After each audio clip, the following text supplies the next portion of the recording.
ना एक दिन मैं खड़ी हुई तो मैं ऐसी सैड लाइन बोली तो मेरी आंखों से पानी। तो मुझे लगा कि यार नजला अच्छा सैड लाइन बोली और पहली लाइन भाई आंखों से पानी। हाँ, आंखों से टीयर्स। तो मैंने फिर उसके बाद डिसाइड किया, मैं फादर के पास गई कि मुझे शोबिज में जाना है। उन्होंने क्या किया, बेटा आपको एक्टिंग नहीं आती? पापा नहीं, अभी मेरे आंसू निकले हैं। आप अभी भी इस तरह कर लेती हैं? आप एकदम इंस्टेंटली रो लेती हैं?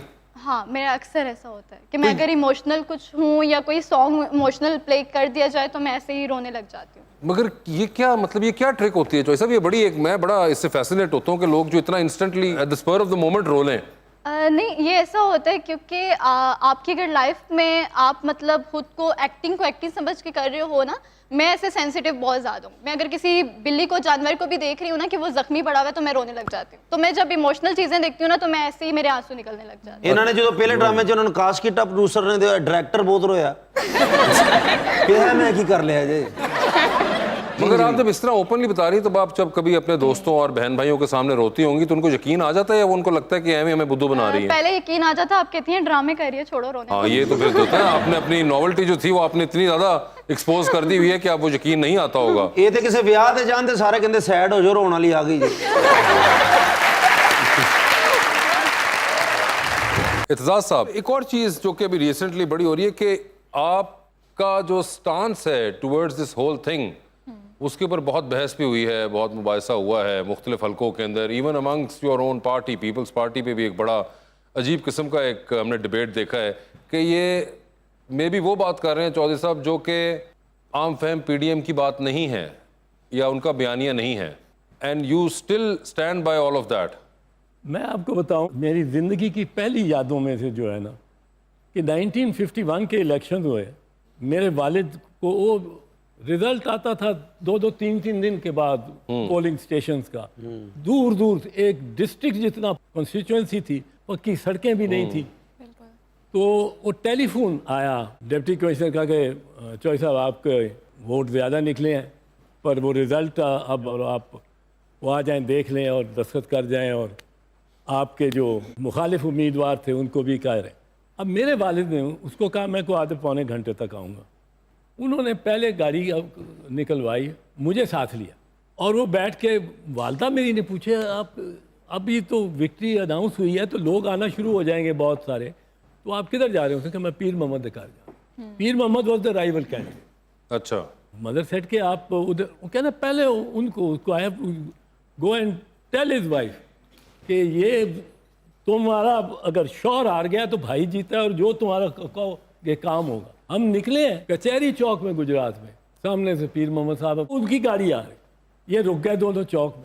अब इनमें बहस शुरू हुई कि मैं तेरे हाल जाना, पहला मैं तेरे हाल। इस पे मेरे वालिद प्रिवेल किए, उन्होंने कहा तूने मुबारक देने जाना है, मैंने ज़रा हौसला देने जाना, मैंने जाना। ये हमने तो देखा था बर्दाश्त का नमूना। अब आपने पूछा है तो इमरान खान मेरा हमसाया है 60 साल से और एक दोस्त है, और क्रिकेट हमारा कॉमन शौक भी रहा है।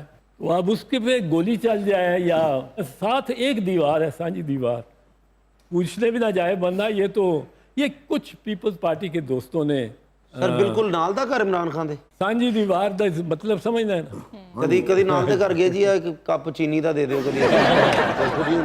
पीपल्स पार्टी कुछ दोस्तों ने इस पे किया एतराज।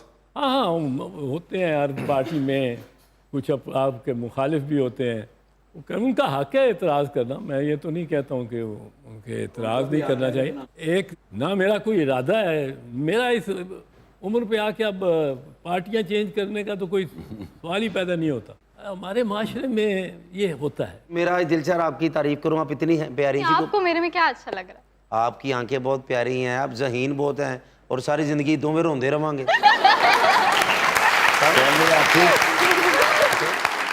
तो आपका आइडियल कैसा है वैसे? मेरा आइडियल अभी तक तो मुझे नहीं पता।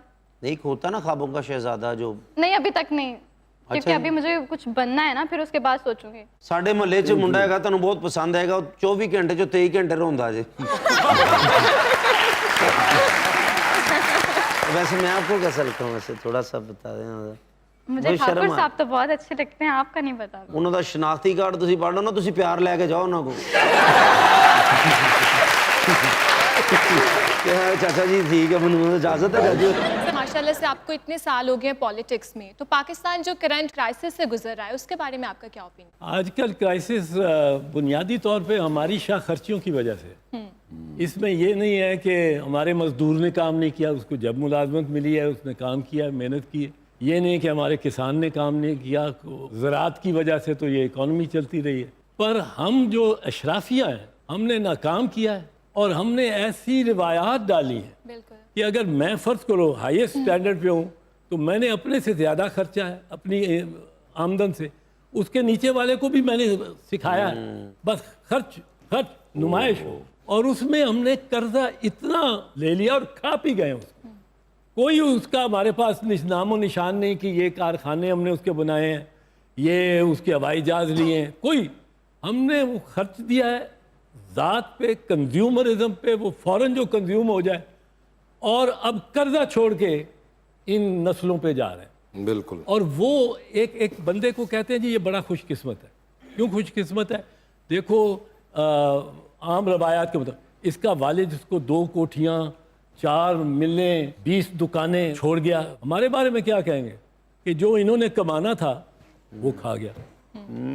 मैं इस पॉइंट को बड़ा स्ट्रेस करता हूँ और बार बार करता हूँ लोगों में कि ये हमें, ये जिम्मेदारी हमें अपनी औलाद ने तो नहीं कहा था कि ये करें, पर हमने अपनी औलाद में एक जनरेशन में तो ये आदत डाल दी। उसके बाद कोई क्राइसिस आए, क्या हो कि ये हमें ये पता लगे, कुर्बानी देनी पड़ती, इसराफ से परहेज करना पड़ता। अब कोई इस तरह की चीज़ देखें कि जिसमें हमारी कौम का एक सेक्शन अगले 30 साल का सफ़र 5 साल में कर ले।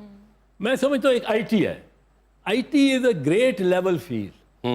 जगह जगह आप बनाओ आईटी के मराकज़, हर शहर में एक्सपर्ट्स उनके लिए एम्प्लॉय करो, और इस कौम के अगर आप 10 लाख बंदों को 2 साल में, 3 साल में, लड़कों को इस लेवल पे ले आते हैं कि वो कम से कम कंप्यूटर, इसकी नॉलेज और इसकी साइबर स्पेस के कॉन्सेप्ट से वो कम्प्लीटली वाकिफ़ हो जाता है, वहाँ से हायर पेड जॉब्स और काम होंगे इस सॉफ्टवेयर डेवलपमेंट के लिए वगैरह। तो वो पता नहीं, शायद एक मैं यूँ ही आई एम थिंकिंग अलाउड, एक कोई रास्ता निकले। वरना बाकी में ज़राअत में, इंडस्ट्री में हम हर लिहाज से बहुत पीछे रह गए हैं। टेक्नोलॉजी नहीं है, मैन्युफैक्चरिंग नहीं है, यहाँ इनोवेशन नहीं है। R&R पे जो रिसर्च क्या सेगमेंट होता है उस पर हमको खर्चते ही नहीं है।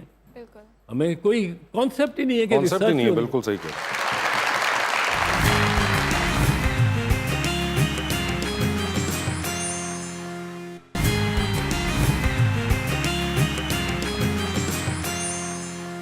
Welcome back. इत्तेज़ाज़ साहब, अभी रिसेंटली बिलावल साहब जब इंडिया गए तो बड़ा वावेला मचा है उस पर, उधर ज़्यादा मच गया, इधर कदरे कम मचा। आपकी उस पर टेक क्या है? उधर तो सर पीट रहे हैं, उधर सीना को भी कर रहे हैं। वो उधर